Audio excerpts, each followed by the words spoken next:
worthy of every song we could ever sing, worthy of all the praise we could ever bring, worthy of every breath we could ever breathe. We live for you, we live for you. Jesus, the name above every other name. Jesus, the only one who could ever save. Worthy of every breath we could ever breathe. We live for you, oh, we live for you. And holy, there is no one like you. There is none beside you. Open up my eyes in wonder. Show me who you are and fill me with your heart and lead me in your love to those around me.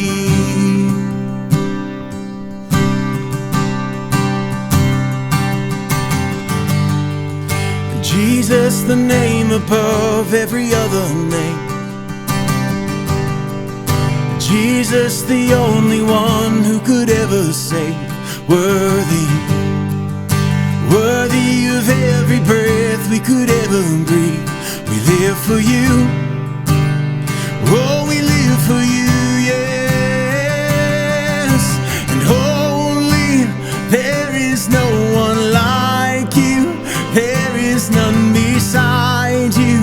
Open up my eyes in wonder and show me who you are and fill me with your heart and lead me in your love to those around me.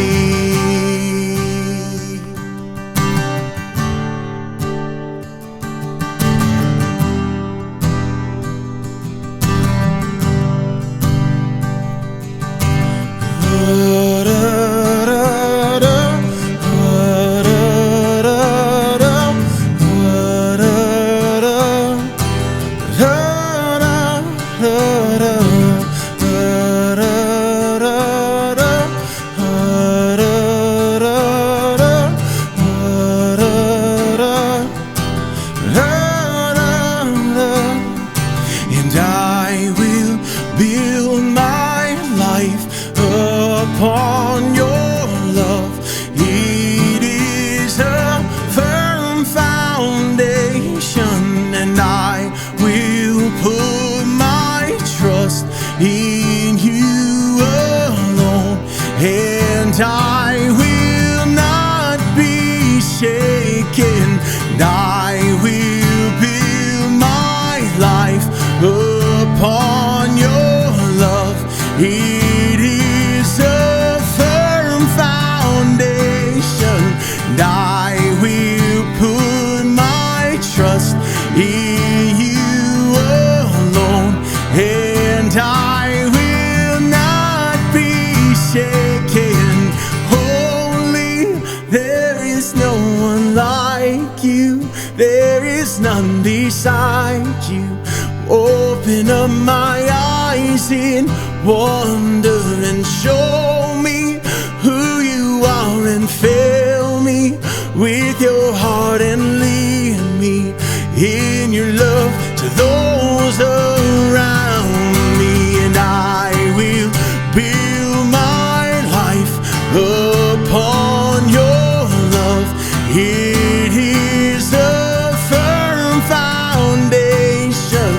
I will put my trust in you alone, and I will not be shaken. And I will build my life upon your love.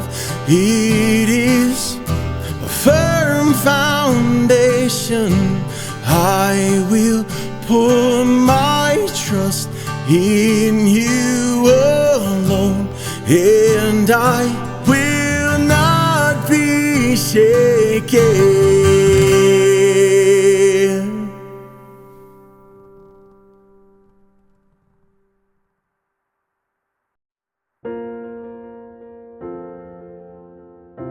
Wednesday morning women's Zoom devotional starts on September 8th from 9 until 10. Join us for this 12-week study of Tish Harrison Warren's book, Liturgy of the Ordinary. Both through the reading of the book and videos led by Tish, we will explore what it means to find God in our everyday, ordinary practices. And also we have the Sanctuary Mental Health course back again. This course combines clinical research, lived experience, and theological practice to help support conversation as we explore how mental health impacts our community. This course is both for those who are looking for support as they navigate their own mental health, and for those seeking to understand how to participate as part of a supportive community. This course will run in person at Westside King's Church Wednesday evenings from 7 to 8:30, starting September 8th. Registration is required and space is limited. For any questions, please reach out to me at cwoods@wkc.org. Last week, if you weren't with us, we began a conversation in John chapter 8 talking about freedom. And if you missed that message, I would encourage you to go back and listen to it because it's going to build on what we'll work through today. Because there's a profound statement in there that we need to come back to so we can further grasp the freedom that we discussed last week. And it's foundational to what is happening within the story in John chapter 8 in verses 31 to 32, where it says this. It says, Jesus said, "If you hold to my teaching, you are really my disciples. Then you will know the truth, and the truth will set you free." You see, we discussed last week what the freedom was, which was a freedom from sin and from slavery and from the law, and it was also a freedom for living differently and a freedom of empowerment. But what we learn in this statement is that the way to that freedom is through the truth, because without truth, freedom doesn't exist. But how do we discover truth in a world of fake news? Currently, Twitter is one of the top websites for news. The only issue with that being is that it's discovered that throughout the internet, it's an easy place to trick an algorithm to bump a fake news article to the top of someone's news search.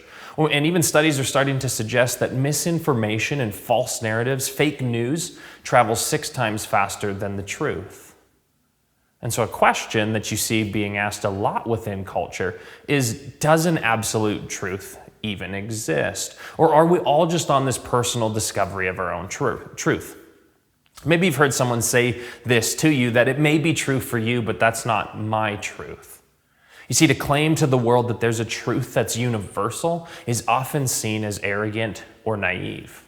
Now, without getting into a slippery slope of conversation that could take up our whole time just unpacking, the reality is that there must be an absolute truth for anything to be true. There must be a standard that everyone can hold what they see up to in the world and then make a judgment if it's good or it's true or not. Otherwise, everything just becomes a subjective opinion. Right? We all know that Nazi Germany was wrong. People claim that as a truth. Why? Because we believe humans are to be valued and mass killing is wrong. But says who? You see, without truth, you can't claim those things are wrong.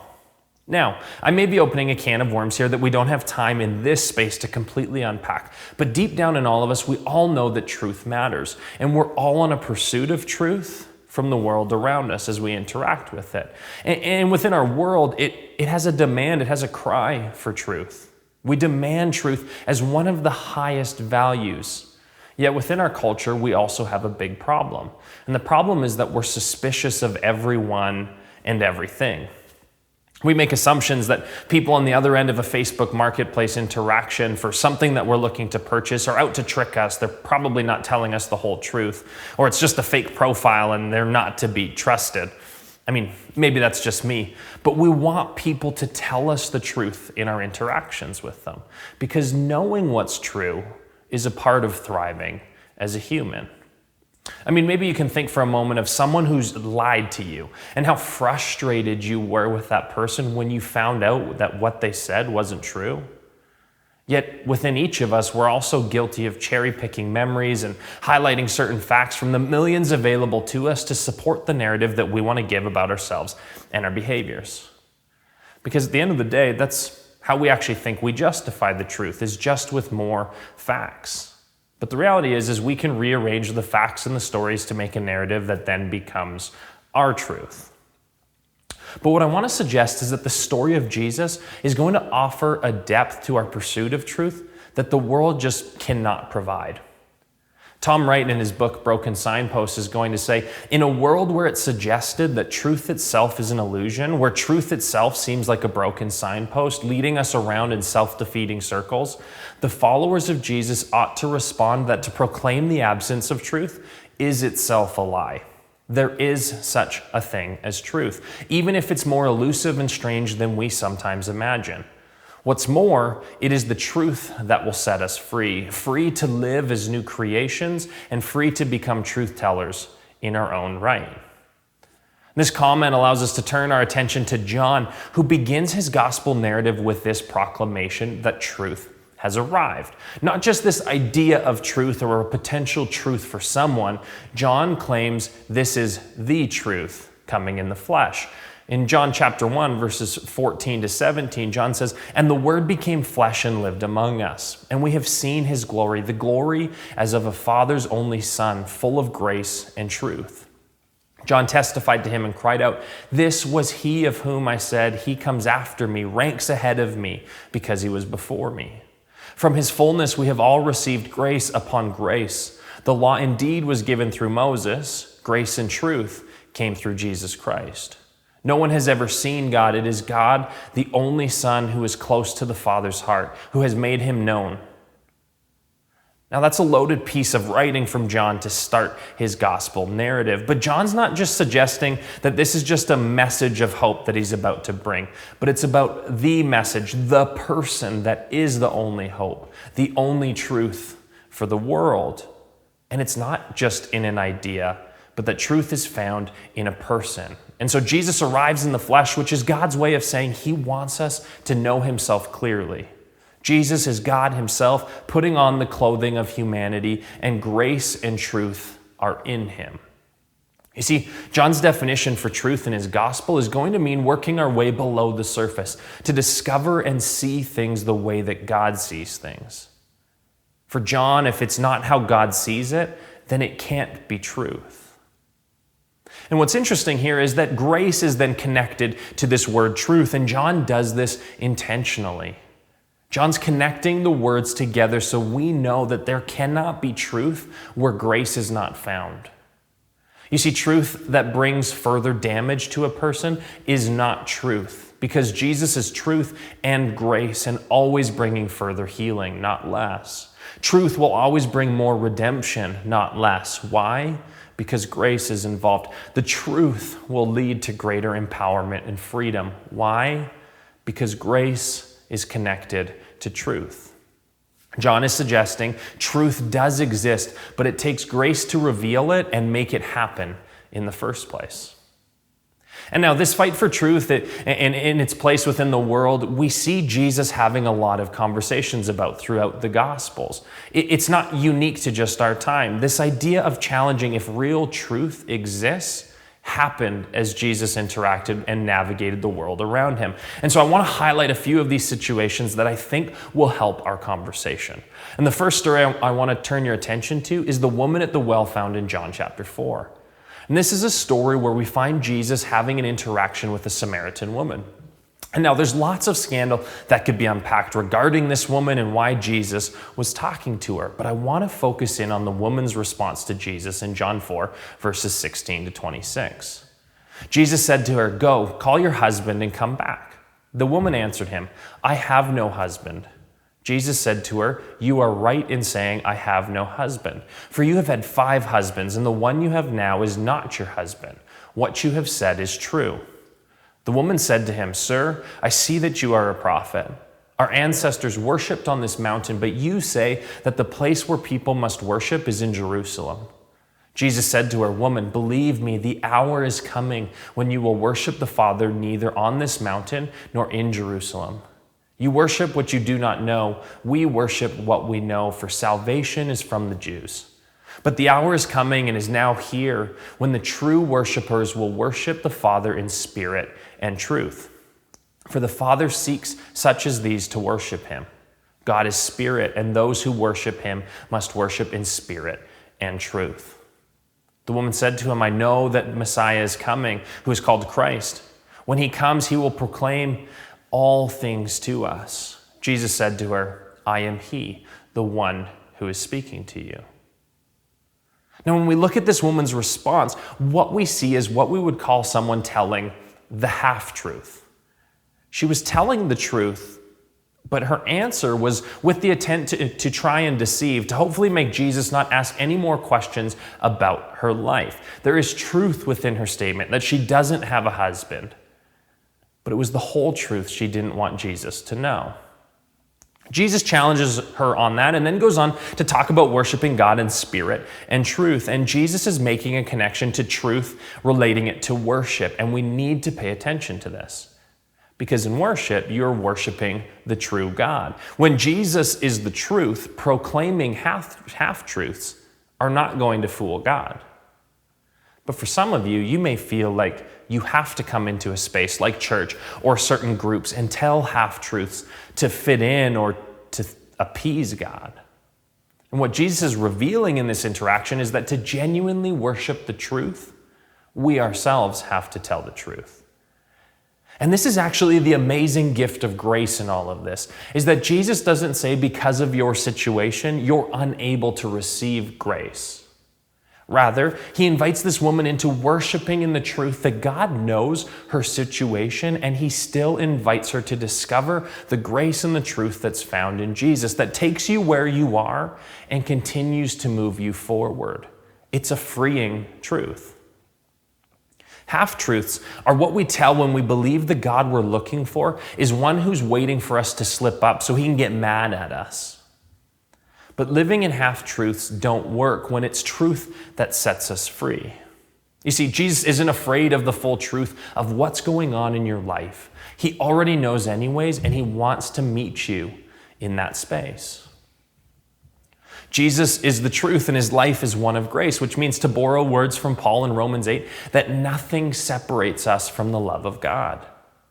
That's the surprising grace of Jesus. And it's why I love that our vision statement as a church is to embody and encounter this same surprising grace of Jesus that ultimately isn't afraid of the full truth, believing that when we come to Jesus, who is the truth, with the full truth of our lives, as broken as we may feel with them, that we're met with grace and we're invited in to participate in God's life for us. The next story is found in John chapter 8, where we spent time last week, where we find this blatant dismissal of the truth. You see, after the teaching of Jesus, where he explains that the truth is going to set them free from enslavement to sin, they begin to make claims about their heritage, which is in Abraham. And Jesus goes on to say this in John 8, verses 39 to 47. They answered him, Abraham is our father. Jesus said to them, if you were Abraham's children, you would be doing what Abraham did.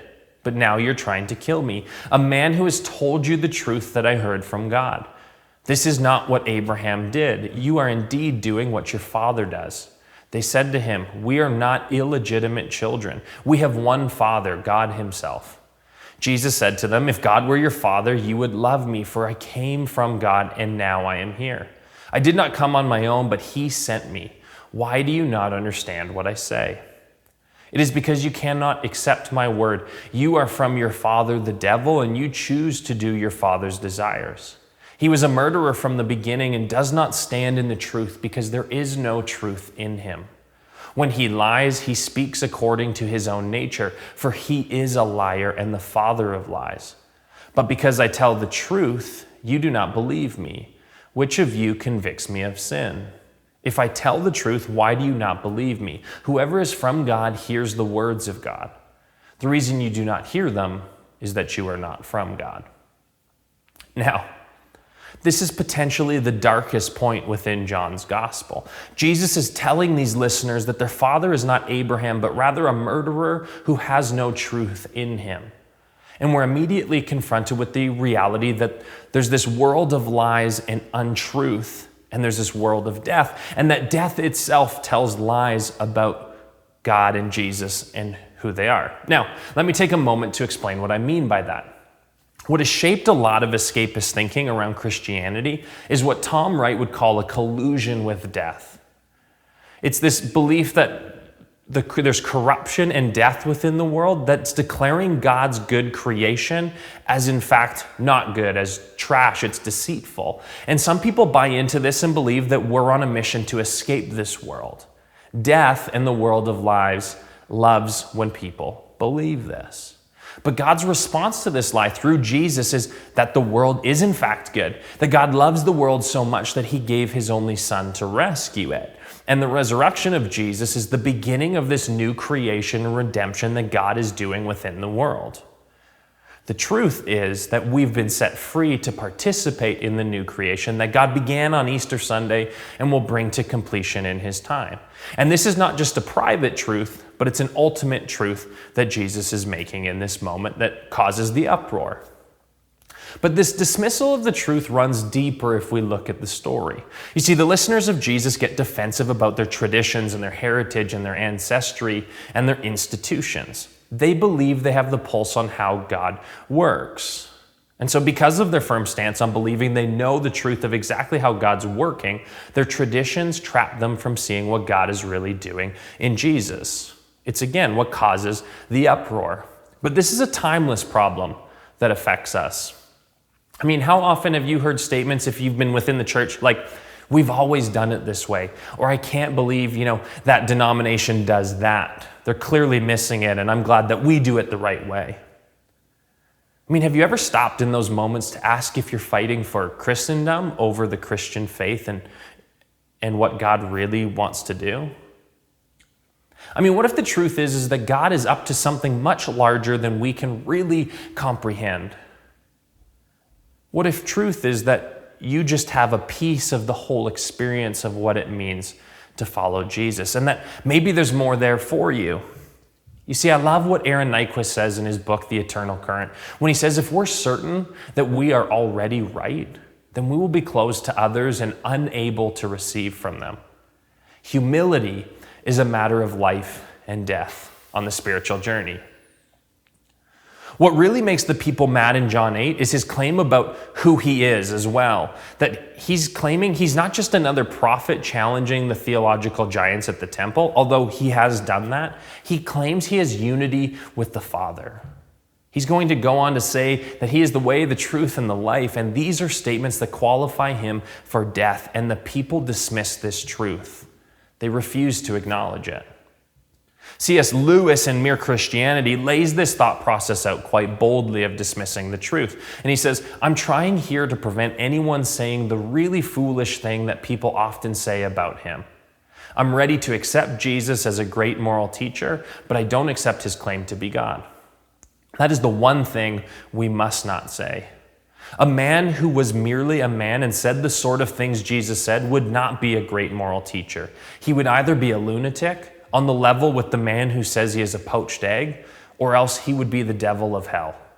You must make your choice. Either this man was and is the Son of God, or else a madman or something worse.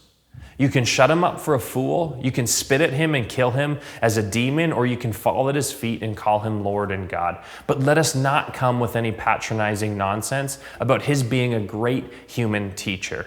He has not left that open to us. He did not intend to. Powerful statements. But as we continue through John, we find Jesus who now gets put on trial before Pilate, before his crucifixion, where Pilate asks questions of Jesus and Jesus makes claims about his kingdom not being from this world. And we find this moment in John chapter 18 where Pilate asks Jesus, so you are a king? And Jesus answers him by saying, you say that I am a king. For this I was born, and for this I came into the world to testify to the truth. Everyone who belongs to the truth listens to my voice. Pilate asked him, what is truth? What is truth? Well, that's the question you ask when truth is the last thing that you want to hear. Bill Clinton asked a similar question when a bunch of his news broke about Monica Lewinsky, and he asked, what is misconduct? But these are the situations that you begin to find yourself in if there is no absolute truth, because it can create an ignorance. Yet we all know there must be a truth. You see, the idea of truth was not a foreign one to Pilate. He was in a position of power that created truth for other people to then follow. But the question of Pilate in this moment reveals his real position, that ultimately he does not want to recognize the things of God, and he's going to avoid it by dismissing it with a question. Pilate tries to make a mockery of the concept of truth. But it doesn't change the fact about the truth, it being the person of Jesus. But it is a way that Pilate and many today will still wave away the idea of truth. They will ask the very same question, which allows them to avoid coming face to face with the potential of an absolute truth statement. Saying what is truth allows them to keep things as they are and to stay comfortable in what they choose to know. But the kingdom Jesus has just finished explaining to Pilate is a kingdom of grace and truth. It's a self-giving love that made the world and will remake the world through Jesus and his work on the cross. You see, what Jesus was saying to Pilate in that moment and was doing was not just showing true things as he found them, but Jesus revealed himself as God, God's voice and God's words, which is truth. Truth is what we see when we see God. How Jesus lived was the only true way to live, and trust in Jesus is the only true way to God. You see, truth is not found in a test tube or a formula. We don't own truth. Rather, it's a gift that Jesus gave evidence to because he himself is the truth. And Jesus goes on to make this exact statement in John 14 when talking with his disciples about how he was leaving to go be with the Father and how they too could come to God. Where in verse 6, Jesus says, "I am the way, the truth, and the life. No one comes to the Father except through me." Now, this is where some people in the world object about such a statement, and it's arguably one of the most controversial teachings of Jesus for many within the Western world, especially regarding various other religions. When people hear this statement, they believe that it's arrogance to claim that it's only Jesus who has the way. But the issue with this line of thinking is it just doesn't actually work in practice. If you dethrone Jesus, you enthrone something or someone else. You see, all religions being the same sounds nice, but with a quick study of them, you just see that this just isn't true. You see, what's so unique about following Jesus as the truth is that where every other religion ends, which is usually that you've done enough good to appease the God that may like you, or maybe if you're lucky, even love you, is short of the starting line of what it means to follow Jesus and what you get when you choose to follow him, who says he is the truth. And the truth is that everything is yours already. God's love and grace is yours to simply accept. There's nothing that you do that can earn it. It's also important to know that you lose the entire New Testament and early church history if you think all roads lead to the same place. You see, the proclamation of the resurrection is that there's one true living God who came in flesh through Jesus to rescue and to redeem the world. Now, the proclamation for Jesus' followers of this truth can be done incredibly poorly and unfortunately has on many different occasions. But again, it's why we come back to why John has grace and truth attached together. The truth, the life which we know and find the way, is Jesus himself.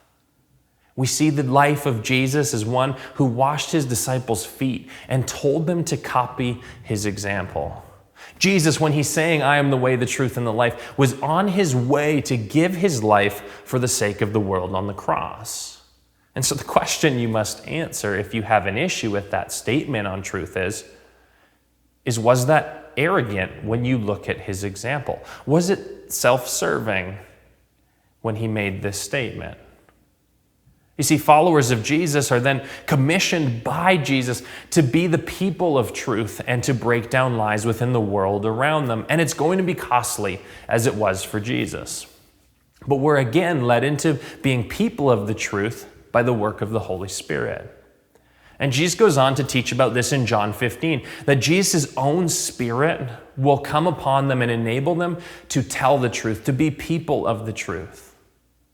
And to be people of the truth is to speak words that bring new creation into existence because of the work of Jesus, beginning that on Resurrection Sunday.